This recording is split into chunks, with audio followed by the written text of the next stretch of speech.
اولاد میں یہ ایک اثر ہوا کہ چلتے چلتے حضرت خضر علیہ السلام نے دیوار صحیح کر دی، گر رہی تھی دیوار نیچے زمینوں کا مال، بزرگوں کی توجہ رہتی ہے اثر رہتا ہے۔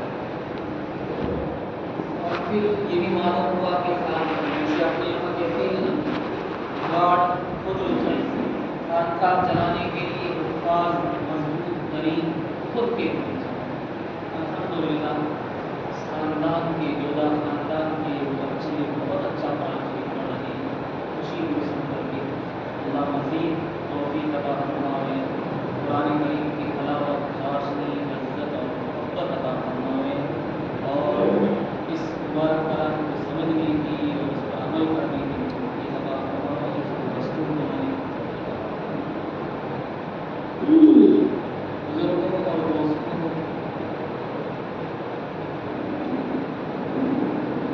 ہمارے دو استاد حضرت مولانا محمد ابراہیم صاحب ہمارے پرانے استاد ہیں، ہماری فصل کے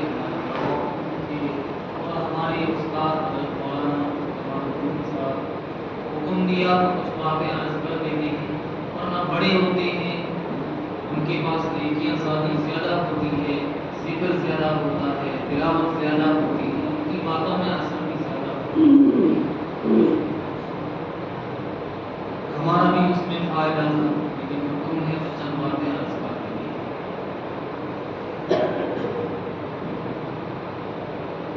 تصوف و سلوک ایک مشائخ چشت، تاریخ مشائخ چشت بہت معیاری کتاب ہے۔ خلیق احمد صاحب نظامی بہت اچھے مورخ گزرے ہیں۔ ڈاکٹر ذاکر حسین ملک کے صدر رہے ہیں، راشٹرپتی رہے ہیں، لکھتے ہیں کہ حضرت مولانا الیاس صاحب رحمۃ اللہ علیہ کے پاس میں بھی آ جاتا تھا، ادھر سے خلیق احمد نظامی بھی آ جاتے تھے۔ حضرت مولانا الیاس صاحب رحمۃ اللہ علیہ بانی تبلیغ چارپائی پر سوئے رہتے تھے، ادھر سے ملک کے صدر ڈاکٹر صاحب آ جاتے تھے، سفید چادر، انہوں نے پورا نقشہ کھینچا ہے، چارپائی پر چادر کیسی ہوتی تھی، باتیں کرتے رہتے تھے، ہم دونوں پاس میں بیٹھے تھے۔ دیکھو اللہ کے نیک بندے جن سے اللہ محبت کرتے ہیں، کیا عزت، مانی تبلیغ مولانا الیاس صاحب رحمۃ اللہ علیہ چارپائی پر سوئے ہوئے ہیں، ملک کا صدر پاس میں بیٹھا ہوا ہے ڈاکٹر ذاکر حسین صاحب، اور اتنا بڑا مؤرخ لکھتے ہیں حضرت علی میاں نبوی رحمۃ اللہ علیہ، میری ایک کتاب کی تصدیق میں 2-3 صدر خلیق احمد نظامی نے مورخ نے لکھ دی تو لوگ میری تعریف کرتے ہیں، علی میاں جیسا آدمی ہے، اتنے بڑے آدمی حضرت مولانا خلیق احمد نظامی رحمۃ اللہ علیہ بہت اچھے مورخ لکھتے ہیں کہ صوفیت پیری مریدی یہ شیخوفیت شیخ مرید نام ہے شریعت اور طریقت۔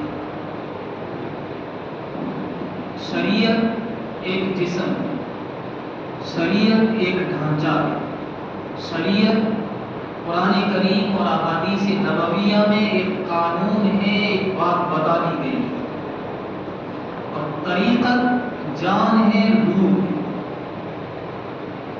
شریعت ہے، اب طریقت ساتھ میں ہے تو شریعت کے مطابق زندگی گزرے، شریعت تو آ گئی لیکن طریقت نہیں ہے، اندر جان نہیں ہے، روح نہیں ہے۔ معلوم ہے نماز فرض ہے لیکن جان نہیں ہے، روح نہیں ہے اس نماز کے اندر، یا عمل کی توفیق نہیں ہو رہی ہے، تو طریقت نہیں۔ تو شریعت اور طریقت گویا کہ جسم اور روح۔ شریعت ہے، علم ہے کہ نماز فرض ہے، روزے فرض ہے، لیکن اس پر کاربند ہونے کے لیے، اس پر مضبوطی سے عمل کرنے کے لیے اس طرح کی محنتیں کرنی پڑتی ہے جیسے حضرت نبی اکرم صلی اللہ علیہ وسلم محنتیں فرمایا کرتے تھے۔ نماز میں کھڑے ہوتے تھے، پیروں پر غبار چڑھ جاتا تھا۔ گزشتہ سال حضرت مولانا ارشد مدنی صاحب دامت برکاتہ بیان فرما رہے تھے، خانقاہ میں فرما رہے تھے کہ آج کل تو خلافت اجازت بہت آسانی سے مل جاتی ہے. ہمارے زمانے میں تو اتنی تسبیح پڑھنی پڑتی تھی، اتنی تسبیح پڑھنی پڑتی تھی، اتنی تسبیح پڑھنی پڑتی تھی کہ ہاتھوں میں چھالے ہو جاتے تھے، انگلیوں میں چھالے ہو جاتے تھے، اتنی تسبیح پڑھنی پڑتی تھی. ایک بزرگ ابھی عمرہ کر کے آئے ساتھیوں میں سے، یہاں آئے تو پیروں پر ورم سوجن، اتنی عبادت نبی اکرم صلی اللہ علیہ وسلم کی. کم از کم ہم نماز کے اندر 5 پارے سنے، 6 پارے پڑھے، ایک تو نبی صلی اللہ علیہ وسلم کی سنت ادا ہو جائے کہ پیروں پر محبوب صلی اللہ علیہ وسلم کی طرح. آج تو الحمدللہ سوجن چڑھ گیا. ایک تو مسرت ہونی چاہیے، خوشی ہونی چاہیے. حضرات اکابرین کس طرح محنت کرتے تھے.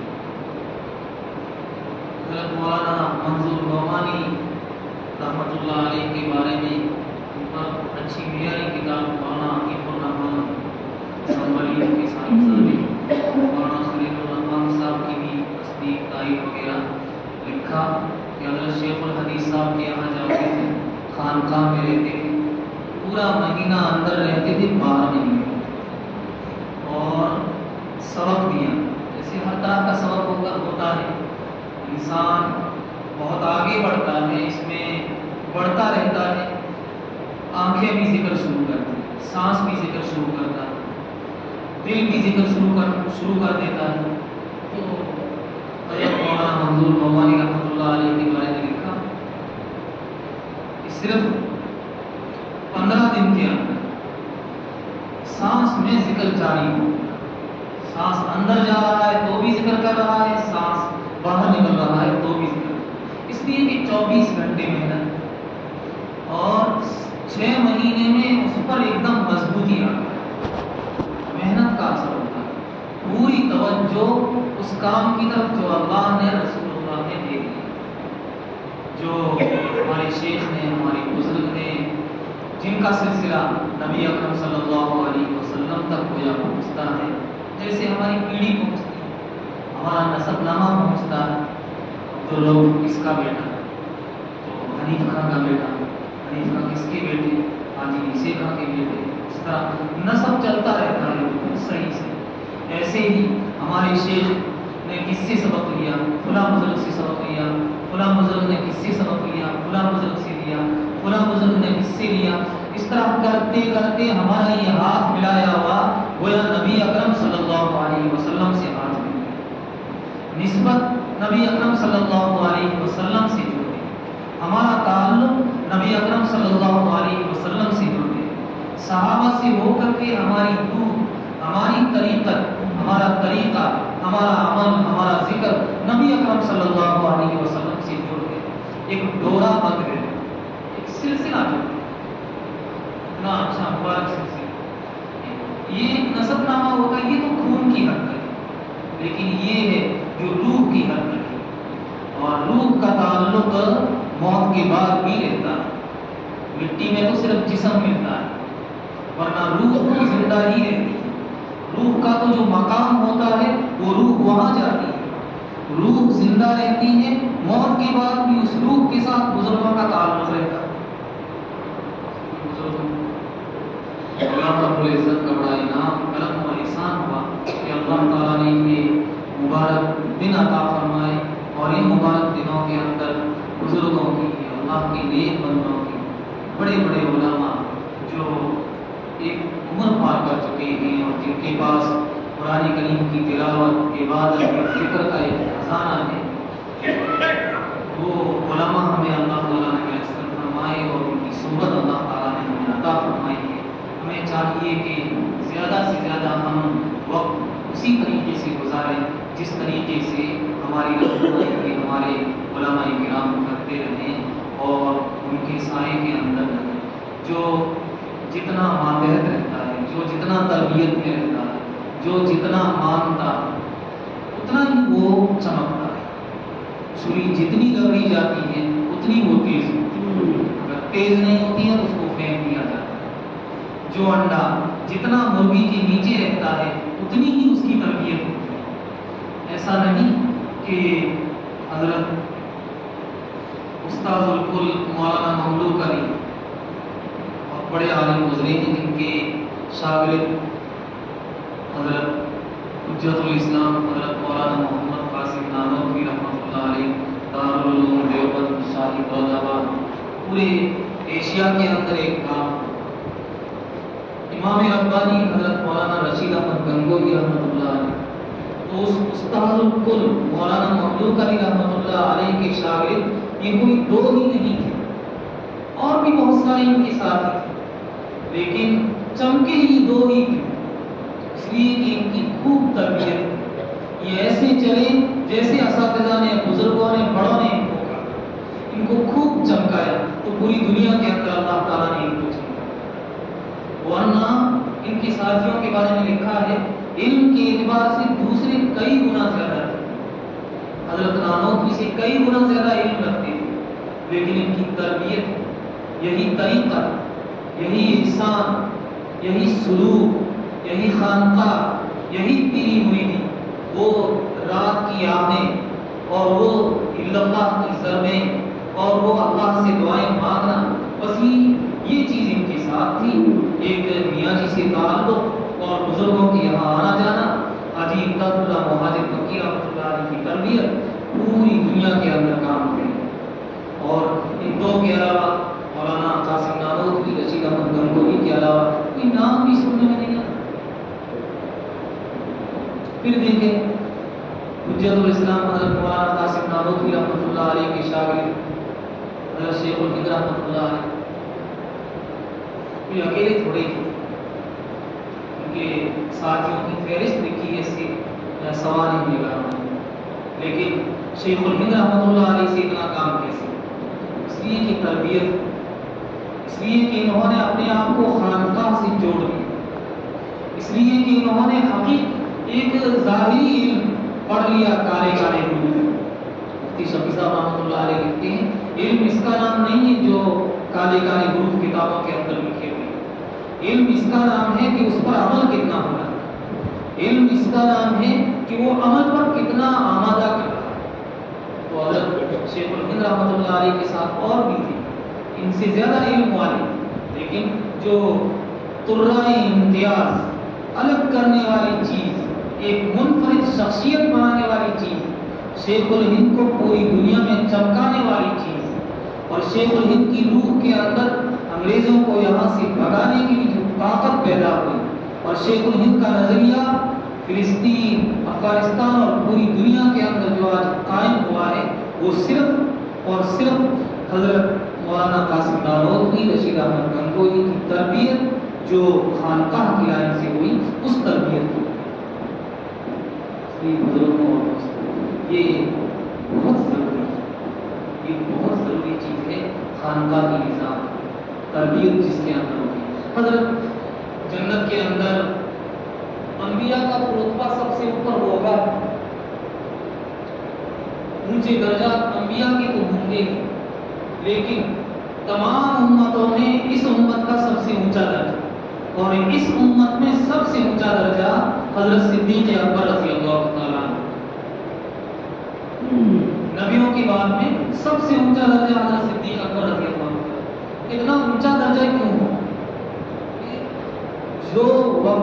جو بھی وقت ملا نبی اکرم صلی اللہ علیہ وسلم کی صحبت، نبی صلی اللہ علیہ وسلم کو ایک مرتبہ بھوک لگی، گھر سے نکلے کہ کہیں جاتے ہیں، بس محبت ایسی، تعلق ایسا کہ ادھر حضرت صدیق اکبر کو بھی بھوک لگی اور گھر سے نکل گئے، پہلے کوئی مشورہ نہیں، بس وہ کہ ہر لمحہ ساتھ میں رہتا، ہر لمحہ تربیت میں رہتا، ہر لمحہ ایسے کرنا ہے جیسے محمد صلی اللہ علیہ وسلم۔